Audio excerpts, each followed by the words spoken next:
Welcome to Vaevictis Asmadi. As far as opening hand goes, we have two lands in the hand and Courser of Crufix. Yeah, we'll go and keep on this one. Yavi Maya. Let's go and keep on this one. I think I like this one. Hopefully we hit that third land drop. We'll be able to get down Courser of Crufix, and then hopefully if we can't get down Courser, we'll at least be able to get to 3 mana to get down Yavi Maya Elder, and then kind of go from there. Let's go and get down Savage Lands, and then anything else. We're going to go and pass the turn to our opponent. We're playing Vaevictis Asmadi, the Dire. Flying, whenever Vaevictis, or I'm just going to call him VA for the rest of the game. Whenever VA attacks, for each player, choose target permanent that player controls. Those players sacrifice those permanents, and then each player who sacrifices a permanent reveals the top card of their library and puts it onto the battlefield if it is a permanent card. Let's see what we draw into Haunted Crossroads. Let's go and get down Lano Warwaste. We actually go ahead and go for Bloodghast. Yeah, that sounds pretty good. That's going to be black. We're going to take some damage off Lano Warwaste, but that won't be the end of the world. Get down Bloodghast, and then anything else. We're going to kick the turn over to our opponent. Playing against Yisan, the Wanderer Bard. Got 3 mana activation. Put a verse counter on Yisan. Search your library for a creature card with a remaining cost equal to the number of verse counters on Yisan, and then put it onto the battlefield. Then shuffle your library. All right, see if we get that third lane drop. Keep our fingers crossed. Night's Whisper. I'll definitely take that. Let's go and go for Night's Whisper. It's going to be black and then colorless. There we go. Let's go and get down Arid Mesa, and let's go and push in with Bloodghast for 2. Going to knock our opponent down to 28, and then anything else will kick the turn back over to our opponent. Now, as far as this particular build of VA, this is pretty much, I didn't really know exactly what style of build I wanted to go to. I kind of ended up, of course, settling into some sort of aristocrats build. We're going to be sacrificing a lot of permanents, but I found that it just didn't really translate really well with VA. VA is a really good commander, but it almost serves better as just kind of like the removal out of the command zone. So what it kind of transitioned into is something a little bit more of a Jund Good Stuff deck. We have a ton of awesome cards in here. We have stuff like Wasitora, the Gitrog Monster, lots of fun stuff. Let's go ahead and crack Arid Mesa, and then I'll cover some of the rest of the things that we do have. Now, since we are in 1 versus 1 commander, I wanted to go and highlight that. Let's go and grab a red-green source. Let's go and grab Stomping Ground. Yeah, I have that coming to play tap. Not going to pay 2 life, and then we'll kick the turn back over to our opponent. But since we are playing 1 versus 1 commander, we don't get to run a lot of the awesome stuff that really helps us make sure we set up the top part of our library with VA. So that's kind of why we've got... it's kind of more of a Jund Good Stuff build with this particular one. Now, do we want to go for Crucible of Worlds to go for that out of the graveyard? Not really much else we've got. We could get down Yavi Maya Elder and get those 2 basic land cards to put into our hand. Let's do that. Let's go and go for Crucible of Worlds. Actually, let's do this first. Let's go and push in with Bloodghast. See if our opponent's going to block on this one. If not, we'll be able to chip in for 2 damage on our opponent. All right, knock him down to 26. And then let's go and go for Crucible of Worlds. I like going for this one. It's going to be colorless, Stomping Ground. It's going to allow us to play Arid Mesa out of the graveyard, and then anything else, we're going to crack it on our opponent's turn. But yeah, we've got a lot of good stuff in here. As you can tell, we just drew into Wasitora. We have Wasitora, the Gitrog Monster, Mazarek, Titania. We have Urabrask, the Hidden, which is going to give all of our creatures haste. VA is definitely one of those commanders. You're going to get some haste going. It really kind of helps to get down VA with some haste and then kind of start going from there. Now, our opponent does get down Yisan, and they will be starting to go for those verse counter activations. And if you haven't played against Yisan before, it can be pretty brutal pretty quick, and especially with our opponent having a Eldrazi Temple out there. So we may end up going for something with Insidious Dreams just to kind of draw into some sort of board wipe, just to kind of reset the board. I think I would be okay with that one. That will set us back a turn, but we'll kind of see what we draw into. Let's go and crack Arid Mesa. And since we do have Swamp in the hand, let's just go ahead and grab a, I guess, Canyon? We already have 3 green sources on the, but yeah, we'll go and grab Canyon slow. Have that come into play tapped, and let's see what we draw into. Draw into Cultivate. Let's go and push in for 2 and see if we can't get in some for chip shot damage, knock him down to 24, and then we might end up going for Cultivate. That's going to put us online for VA pretty quick. I think I like going for that one. All right, swinging in for 2 is going to knock our opponent down to 24, and then let's do this. Let's go ahead and go for Arid Mesa out of the graveyard. Let's go for Cultivate. That's going to be Green Canyon, and then tap out on Lano Warwaste. And let's go ahead and put Mountain, and then Forest onto the battlefield. That goes into the hand, and then anything else that we need to do for 2, no. Let's go and pass the turn to our opponent. So we are sitting at 1, 2, 3, 4, 5, 6. We're going to have 6 total mana, so we're definitely online for VA next turn. Now, if we do want to actually end up going for something to kind of take care of the board state, what we can't go for is Insidious Dreams. Insidious Dreams, and then grab something like, opponent's going to go for Mossadas and destroy our land. But to say that would put us online for going for Toxic Deluge, but that's actually going to keep us off on that one. So, yeah, that's going to be good. See what else they have to show for the turn. All right, and that's going to be it then. No more green activations for Yisan. Let's go and crack Arid Mesa. Let's go and grab another dual source off of that one.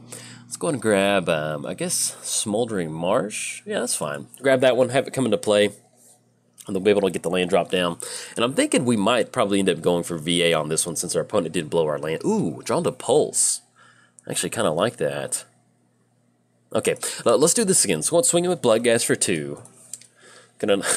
We've got, if you came here for some Bloodghast game, this is exactly what we've got. Hopefully we can deal all 30 points of damage with Bloodghast. All right, opponent will end up chump blocking on Bloodghast. We will be able to make a land drop out of the graveyard, so it won't really matter. Or our hand, to be honest. Let's go and get down for, actually, yeah, we'll go and grab Arid Mesa out of the graveyard. It's going to bring Bloodghast back. Let's go and go for Pulse on Yisan. I think I like going for that one. It's going to be green, black. We'll tap it on Mountain. They have no green mana to go for an activation in response, and that's actually going to be a pretty good reset for us on that. Let's go and crack Arid Mesa. You know what, let's go and get down Courser of Crufix. I like being able to at least kind of play off the top part of our library. Let's go and grab Taiga. Let's go and go for Courser of Crufix. That's going to be double green. Tap up for Canyon, and then I think anything else. No, we're going to go past turn. All right, we do have Marin on top of our library. That's another really good card in the deck that we do have in here. I did kind of go Jund All-Stars in here. We do have a couple different lines of play. So we have Flamekin Harbinger, which is going to be a 1 red mana elemental. And basically with Flamekin, it says, hey, search your library for an elemental and put it on top of your library. So once you get down VA, basically for 1 red mana, you can really kind of stack the top part of your library with VA to make sure those... from beyond, okay, at the beginning of your upkeep, Scion token, okay. But basically, you want to kind of manipulate the top part of your library. But like I was mentioning earlier, since we are playing 1 versus 1 Commander, Sensei's Top is banned in here, Sylvan Library is banned, and there's a lot of tutor cards that put stuff on top that unfortunately are banned in 1 versus 1. So this is kind of why it shifted into more of a kind of a Jund good stuff deck, and we're using VA as kind of our spot removal off on the side. But if it was not 1 versus 1 Commander, we definitely kind of be going for more of a big creature kind of build, kind of manipulating the top part of our library. Okay, let's go and draw into Marin, and then it's going to be Noxious Revival on top.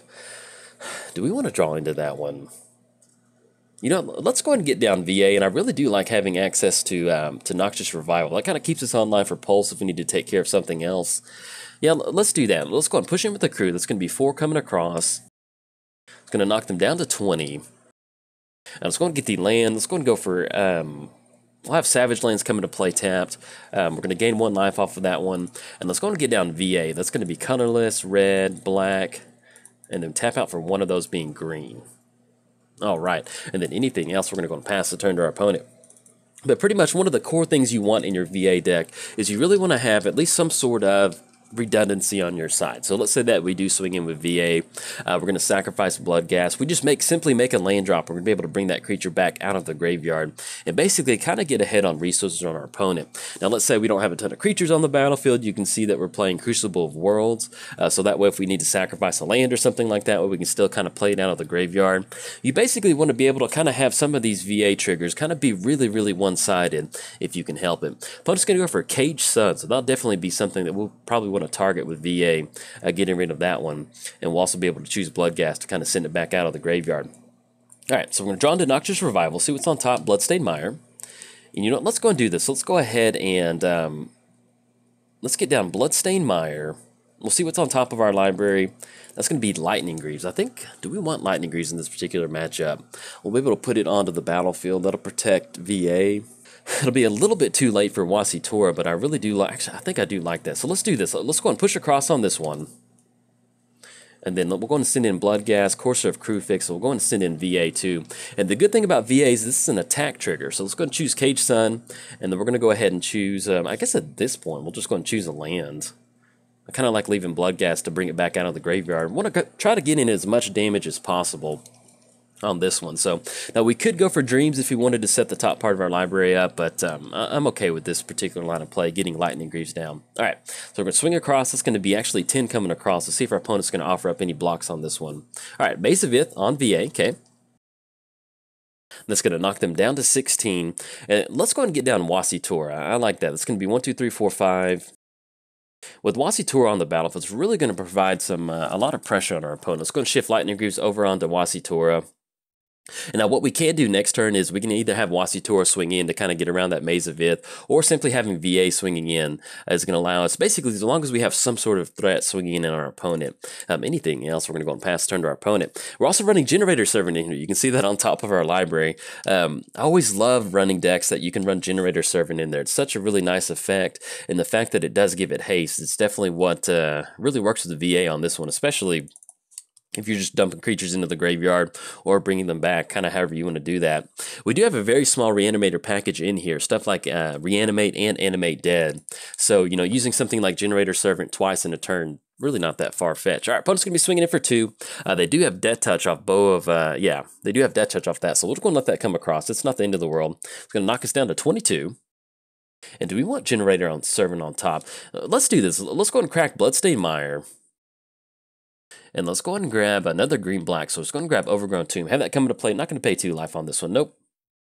And that's going to leave Wood Elves on top of our library. Okay, drawn to Wood Elves. Let's go for Bloodstained Mire. Yeah, let's do that. Let's go for Bloodstained Mire. Let's see if we can't kind of shuffle up the top part of our library. There's not really much we can do with Noxious Revival at this point, so let's see if we can't kind of stack it up. We still go for Insidious Dreams if we need to. Let's go and grab Swamp, have that come into play. That's going to be Read the Bones. And then let's do this. Let's go and shift Lightning Greaves. If we want Wasitora to come across, they have to sacrifice a creature. They're going to be able to sacrifice a lot of creatures with these Scion tokens. So let's do this. Let's see if we can't kind of get some good commander damage going. Let's shift Lightning Greaves over onto VA. And then let's go and go for Dreams. It's going to be 1, 2, 3. We'll see exactly how we want to set this one up. One thing that we do have in here is a lot of enter the battlefield creatures. So what we can do is grab some sort of creature that will allow us to kind of take care of something like Reclamation Sage. Just go and discard at this point forward, since we do have Crucible of Worlds on the battlefield. And we'll put that on top of our library. See what we're going to grab off the streams. Okay, let's go and get this popped out just a little bit bigger. Let's go for Titania. I really like having Titania on top of our library. Yeah, put that on top. Let's go and push in with VA and Wasitora. Or at least kind of going to go ahead and force the Maze of Ith activation on Wasitora. And we'll go and swing in with Courser Crufix and Bloodghast on this one. Okay, and on this, let's go and target Bow. I guess technically we could choose Maze of Ith if we wanted to. Yeah, because it's just going to be attacking creatures now that I think about it. Yeah, let's go ahead and go for Maze of Ith. That way we can go and force the issue. And we'll still go ahead and choose another swamp off this one. There we go. All right, opponent's going to go for Crop Rotation in response to that. And they did search up Eye of Ugin, going to be able to go for that 7 mana activation if they need to. All right, so we're going to have Titania enter the battlefield. Let's go ahead and bring another land back. Let's bring back Bloodstained Mire. We're going to gain an additional life off that one. And let's go and push in with the crew. That's still going to be 10 coming across. Put our opponent down to hopefully about 6. We'll see how they want to go for blocks, though. Okay, opponent's going to go for an Eye of Ugin activation. Let's see what they're going to search up off of this one. And our opponent did search up Ulamog off this one. So enters the battlefield, destroy target. Whenever you cast this spell, destroy target permanent. And then it's shuffled in there. All right, so we're going to be swinging across on this one. Knock them down to 6. And let's do this. Yeah, I like leaving Lightning Greaves on VA. They can go for that destroy trigger if they want to. I think we'll be okay. Let's do this. Let's go and get down Wood Elves. And let's go and crack Bloodstained Mire. That way we at least get a token onto the battlefield with Titania. Elemental token. Let's go and grab Badlands. And let's go and get down... Gain additional life. Let's go and get down Yavimaya Elder, green, and then tap out for Badlands, and then anything else. We're going to go and pass the turn to our opponent. All right, so we do have Ulamog coming down this turn. They can cast it. They will be able to destroy target permanent, but it's really not going to be able to do much on this board state since we have so much stuff on the battlefield. And in fact, our opponent just scooped it up, so we'll definitely be able to take this one. So basically what's going to happen is they get down Ulamog. That's going to be most of the thing that they're going to be tapping out for next turn.